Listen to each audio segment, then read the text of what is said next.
Hello, my fellow speakers. This is Brian, the speaker for the dead, coming to you today on the road, and I'm going to be doing a review from the road. So, I know, right? Super creative, Brian. Truck driver, road, you know. So anyway, the review that I'm going to be doing today is on the second book in what's called the Throng Trilogy, which there seems to be two series that are referred to as the Throng Trilogy, so I'm a little confused by that. But anyway, this is the one that has Heir to the Empire, Dark Force Rising, and I'm listening to the last one, or just finished the last one last night, which is called The Last Command. It's those three. Apparently I can't hold that pinky down like that. Anyway, so I'm going to be talking about the second one. Now, full disclosure, there will be spoilers in this, because I tried this once already for this book without doing spoilers, and I ended up like being vague and obnoxious, and I didn't even find it interesting when I went back to preview it before I uploaded it. Because I say a lot, because I'm trying to think, all right, how do I not say this without saying, anyway, so we're not going to do that. This book is good. I didn't think it was quite as good as the first one. Maybe it's just because I'm getting used to this, and the fact that this is what we should have gotten, or something similar to this for a sequel trilogy instead of what we got. The story in this is good. The characterizations is good. I did the audiobook, listened to the audiobook, and the reader is fantastic. He is absolutely awesome, amazing, does a wonderful job doing the voices of the different characters and the creature sounds, and there's a lot of sound effects that are used in it that are from Star Wars, so it makes you feel like you're in that Star Wars world a lot. More than a lot of books normally would, I think. I liked how this started. It picks right up. You know, it follows right in line where the last one left off. There's just some really cool stuff that's happening. I don't want to go into too many details, but so I want to get out of the way right here at the beginning some of the pet peeves that I have with this book series so far. And they're really small, and they're really not that significant, but because it happens a lot, it started to have like a cumulative effect and in tamping down my enjoyment. One, now Han Solo and Leia are married, and now so her name is Leia Organa Solo, and you'll know that. I mean, you will really know that by the time you get to this book, because every time they mention her, they say her full name, like it's a requirement. And today we're going to be talking with Leia Organa Solo. Hi, Leia Organa Solo. How are you doing this morning? Leia Organa Solo was seen today at almost every time she is mentioned, they say her whole freaking name, and it gets obnoxious. It's like, you know what? In the original series, or in the original trilogy, they never say Leia Organa. Leia Organa, Leia Organa, Leia Organa, Leia Organa. They don't do that through the whole movie. They Leia. They call her Leia, or Princess Leia. That's it. Like, I think Organa gets mentioned a couple of times, but that's it. Like, it isn't this repetitive, constant, never-ending saying of her full name. And I found that just to get, I mean, because there's 3 of these books, and they do it pretty much from the beginning. In the first book, I didn't notice it as much. By the time I got to this one, I really started to notice it. By the time I got to the third one, I was just like, stop saying that. Oh, it just drove me nuts. So that was a little nitpick. Like I said, though, it had a cumulative effect through this series of books that I was just like, please, for the love, don't sit. No, I said it again. So that became kind of an irritant. It's like having that little fly you can't get away from. Like But the overall story, what's going on with Lando Calrissian and what he's got himself into and this new mining thing that they're doing, it's a great story. What happens with them and the different aspects of how that changes for him throughout this book. It had kind of, for me, it had moments of like Chronicles of Riddick kind of elements to it, because they're on a planet that it's very close to its sun and you can only survive on the night side, and it has like a 22-day orbital change or whatever, so but they have to constantly be moving to do mining to stay on the night side, otherwise it will just incinerate them. There's just really cool elements like that. So this mining operation is in a constant walk. It's constantly walking to stay in the night side. And it was a lot of fun, and they have these shield ships that help the other ships get into this place to ship the ore out. I mean, there's some really cool stuff that he does here. The Nogaries, which are a group of people, it's good. I like it, but it seemed like they spent a lot of time with that particular species, and I like them. But after a while, I was just like, I felt like they kept pulling the story down, and then it finally starts to blossom out, and it makes sense, and it gets better. It seemed like that kind of bogged the story down for me a little bit. If they were ever to do movies of these, I would say try and shorten that up a little bit, just to help keep the pace going. Thrawn, again, is an amazing villain, does a really good job. It shows you the differences between his style and Darth Vader and the way he ran the fleet. The one thing that started to bother me in this book and continues into the next is they make him nearly infallible. And they actually even bring that up in the book. That, he can't be infallible. And yet they make him almost infallible. Like every time the Rebels or the New Republic is going to do something, it's like he's one step ahead of them. Like he goes into this room, looks at some stuff to figure out what they're going to do, comes out and totally thwarts their plans every single time. Now, I know he's a Grand Admiral. I know he got that title because he was very, very, very good at what he does, did it unlike anybody else. But still, nobody is that good. Nobody is that perfect that they see through every ruse, understand everything about their opponent, never fail, never lose, never have an incompetent moment. And not to say he doesn't fail a little bit, but like not in any real meaningful way. Even in his failures, it plays into his hands. And I'm just sitting there thinking, the Emperor had the Force.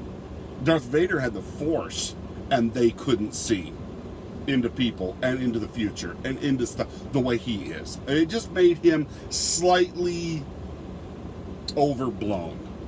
He's a very good villain, very believable, except for that. They needed to tone that back. Timothy Zahn needed to rein that back in just a little bit to make him a more believable villain.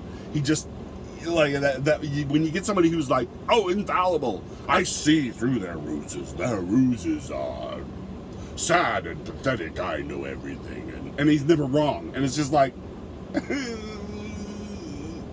like, all right, if he was this good, and he was this infallible, never lost battles, never did anything, he would have been at the Battle of Endor. Okay, he would have been running that fleet, not Admiral Piet. That's my opinion. You don't leave your best commander, your best admiral, whether you have issues with non-humans as an emperor or not, outside the battles that are the most important. So it's just, it doesn't ring true a little bit in some ways, and that's why they need to make him a little bit more fallible, so that you can see, okay, well, he was great, but he was not so much better than any of the others that he would have never appeared in the films. So you gotta make sure you do enough that it stays canonical, so that it plays into canon. The other thing that was a struggle for me I said I had a few nitpicks, and these aren't nitpicks. These are cool things in the story, but if they had just tweaked them, that much better. Luke, throughout this book and throughout these series, doesn't seem like he's gotten any more powerful. Now, he's a Jedi Knight and should be moving his way to becoming a Jedi Master. Now, he loses contact with Ben, Yoda, all the Force ghosts. Like, you never see them except for very briefly in the first book, which that didn't make sense to me either. To maybe lose connection over time, that made sense and stuff, but for him to just take them completely out of the mix, it didn't make sense to me. I could see Ben fading away because Ben had been gone a lot longer, so Yoda should have been able to stay there and help him, because then Yoda shows up in the sequel trilogies we got. See how it makes sense? Anyway, with that, didn't make sense that there was nobody left to help Luke get to the level of Master, except for the crazy Jedi that's in this, which is called Sabayoth. Deruius, you'd think I'd know it. I've heard it forever now. Sabayoth. Anyways, his last name. And he's kind of a nutsoid Jedi. He's kind of a dark Jedi, dark user, and he's in league with the Empire. Anyway, that was an interesting thing. Sabayoth's character, the way things go there, how the Empire uses him, he's using them, they're using him. It's just this kind of crazy alliance that they've got going on that doesn't really seem to work for either one of them. Kind of does, kind of doesn't.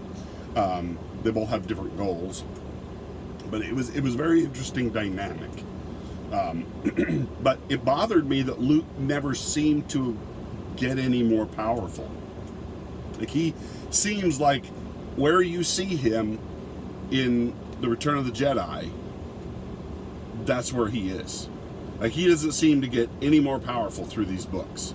Now, as he's getting older and he's using the Force every day, and he is deeper into the Force, and he is meditating every day, and he's doing everything. He is focusing his life as a Jedi. There should be a natural progression for him to become stronger in the Force, or stronger in his ability to use the Force. There's different scenes and stuff where I kept thinking, really, he can't. I know Yoda did that, and we saw other Jedi do that. It's like, he should be at that level by now, but he doesn't master it. He doesn't, And so I kept thinking, why isn't Luke getting stronger in these? He seems no stronger in these books than he was in Return of the Jedi. And I'm just like, that's not possible. He should be progressing in the Force. Now, I know we can get into that whole argument of the Force that caused What's-His-Face that did 5 seconds worth of work in the Clone Wars, or the whatever that other, the Rebellion, or whatever that other, the Resistance cartoon. I can't think of his name, but he flipped out on TV and went nuts about knowing more than the Force than everybody because he learned at the feet of Dave Filoni. Like, Dave Filoni is the ultimate expert in the Force. Anyway, so that gets into a gray area, and I'm no expert, okay? But it just seems to me that makes sense, because even the Jedi Order had an order for things. They were Padawans, and they became Jedi Knights, and they became Masters, and then they were Masters on the Council. Those were the most powerful, the most wise, the way, that just makes sense that there's that progression there. Well, you don't feel like Luke's making any progression, and that doesn't really ring true. So I struggled with that aspect of it. Anyway, but overall, great story. I give it 8.5 out of 10. Just like I say, there's a few things that kind of pull it back a little bit, but I mean, compared to what we got as a sequel trilogy, it would have been so much better to get this. I would have preferred that they'd gone back, recast the old cast. I know that'd be hard for a lot of people. Recast the old cast, different actors playing Luke, Han, Leia, Lando, blah, blah, blah. Find some good actors, look like them, sound like them, can act like them, and then done these movies and then started from a second sequel trilogy that fades them out of the picture and then leads us further on into the universe. And they could have done that very quickly and given all of our favorite beloved characters just a beautiful send-off and had them fade into the story, and each of them start to pass away and do so in a noble, dignified, amazing way. It's just what we could have had. You know what? And that's the crazy thing. That's what makes us mad about Star Wars. It isn't that Luke and Han and Leia, they're gone. It's the way they went. It's how they were treated. It's seeing what could have been and knowing what we've got.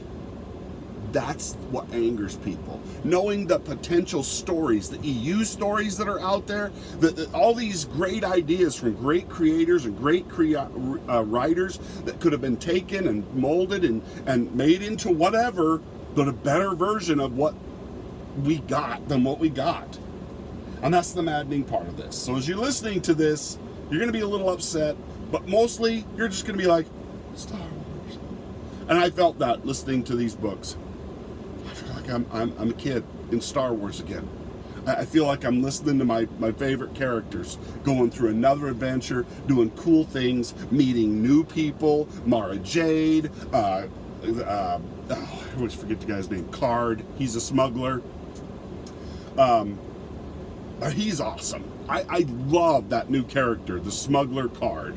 Card's his last name, and I'm blanking on his first name like a moron. Anyway, but and his whole crew of smugglers are fun to listen to, and I mean they really introduce some great characters in this, and some really obnoxious political characters, which is just like that is so what it would be like trying to rebuild the New Republic with a bunch of political squabbling douchebags all vying for power. I mean, it is a really great story. I hope you'll go listen to it. I've gone on for like 17 minutes about it, but I will be doing a review of the last book, but it will probably be relatively shorter. Just finished it, like I say, but it's so great. Read these books. The EU Legends, as it's called now, I don't know why it took me so long to come and do this. I really don't. It was, I guess I was just always leery that it wouldn't live up.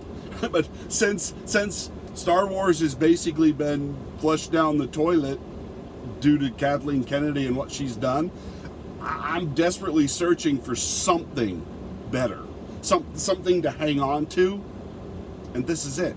So I guess whatever it takes to get you into the EU, to get you into the Legends series, serious, it's worth it. Go read these books. Support these authors.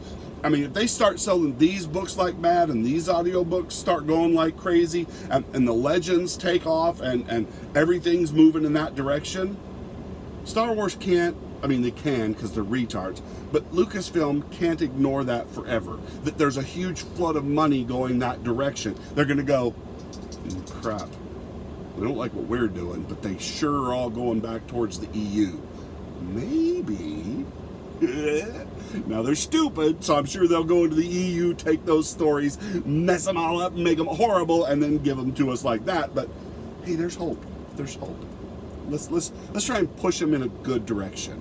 Let's show them with our money, with our feet, with our votes, with our love, where they should go next. Maybe they'll get the hint.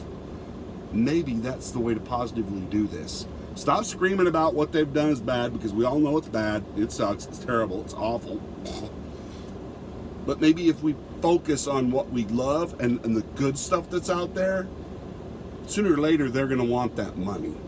And that's what it's all going to be about. They're going to want that popularity, those eyeballs. They're going to want that money. And if we're all going towards the EU to get our Star Wars fix, maybe that's where they'll have to go. And maybe they won't ruin it. Fingers crossed.